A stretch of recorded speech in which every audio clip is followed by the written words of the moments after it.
Olá, tudo bem? Hoje nós vamos falar de como formatar um roteiro, tá?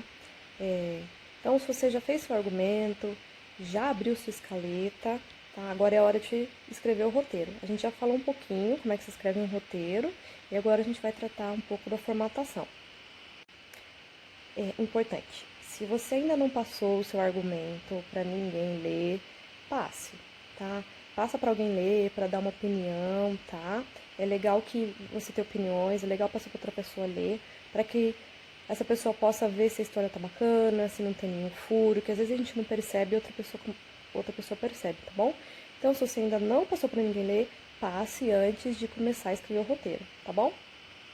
Existe um padrão, tá, para a escrita do roteiro, e o padrão que é utilizado atualmente é chamado de Master Scenes, tá? A indústria americana utiliza esse padrão e nós também utilizamos, tá? A maioria dos roteiristas aqui no Brasil também utilizam, tá? Então, o padrão Master Scenes que a gente vai estar olhando aqui como é que é esse padrão, tá? Antes de ver o padrão, só é importante o seguinte: um roteiro é sempre escrito no presente, tá? Sempre. E é composto por ações e diálogos, tá? Não dá para eu ficar colocando comentários, não dá para eu ficar colocando pensamentos, sonhos, nada do tipo, tá? Então são sempre ações e diálogos. É claro que existem técnicas para eu falar que meu personagem tá sonhando, tem alguma coisa, mas não é o caso de escrever, eu sonho com tal coisa, tá? A gente tem que usar uma técnica para isso. Então sempre ações e diálogos e no presente, tá bom? É importante saber que um roteiro é dividido em cenas, né? Quando a gente fez a escaleta, a gente já começou a abrir as cenas, tá? E a cena é composta por um cabeçalho de cena, pelas ações, pelo personagem e pelo diálogo, tá? Agora eu vou mostrar para vocês um exemplo.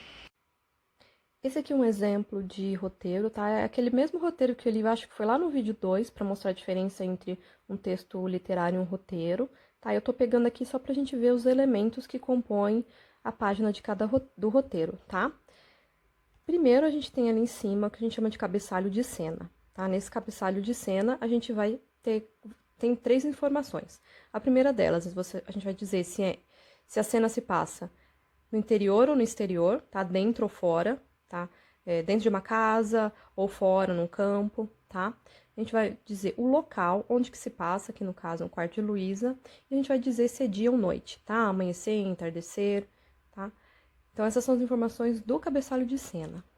Depois vem um parágrafo com as ações, tá? O que está acontecendo? Quais as ações que estão acontecendo? Em seguida, a gente coloca o personagem, tá? O nome do personagem que vai falar. Eu posso ter ou não algo que se chama rubrica, tá? Que rubrica geralmente dá a entonação que o personagem vai falar, tá? Se tá gritando, se tá falando baixo, tá? Geralmente, os atores não gostam muito de rubrica, tá? Nas falas deles. Porque eles gostam deles darem a entonação que eles entenderam, né, da leitura do roteiro. Então, assim, só utilizem rubrica se for extremamente necessário, tá? Se não, evitem, tá? E depois vem o diálogo, tá? Esses são os elementos que compõem um roteiro, a página do roteiro. Então, eu divido em cenas, cada cena tem esses elementos, pode ou não ter diálogo, mas sempre vai ter ação e diálogo ou só ação, tá bom? Então, a gente viu os elementos que compõem um roteiro no padrão Master Scenes, tá? E sempre tem gente que pergunta, mas por que utilizar esse padrão, né? Ainda tem muito roteirista que não usa, tá? E eu vou dar aqui 3 razões pra gente usar. Primeira razão, é o padrão utilizado na indústria audiovisual, tá? Geralmente se utiliza esse padrão, tá? Exceto alguns casos, como, por exemplo, novelas da Rede Globo, eles ainda não aderiram, em grande parte ainda não aderiu, tá? E tem algumas outras pessoas, outros roteiristas que não utilizam, tá? Mas, no geral, se utiliza o padrão Master Scenes, tá? Então, é o padrão da indústria aqui no Brasil também, tá? Segundo lugar, quando você quer apresentar seu trabalho para alguém, você quer mostrar que você não é um amador. Se você entregar seu primeiro roteiro para uma produtora que esteja no formato que não seja Master Scenes, já vai parecer logo de cara que você é um amador, tá? Eles provavelmente nem vão querer ler seu roteiro, tá? Em terceiro lugar, tem uma funcionalidade muito bacana, tá? Nesse padrão, tá? Escrevendo nesse formato, a gente consegue ter uma ideia, uma estimativa do tempo que vai levar esse roteiro, tá? Cada página desculpa, cada página do roteiro em Master Scenes representa 1 minuto de filme, tá? Então a gente consegue ter mais ou menos ideia do tamanho do filme através desse formato, tá bom? Existem programas que já formatam o seu roteiro nesse formato, tá? Você não precisa ir lá no Word e ficar tentando fazer essa formatação, tá?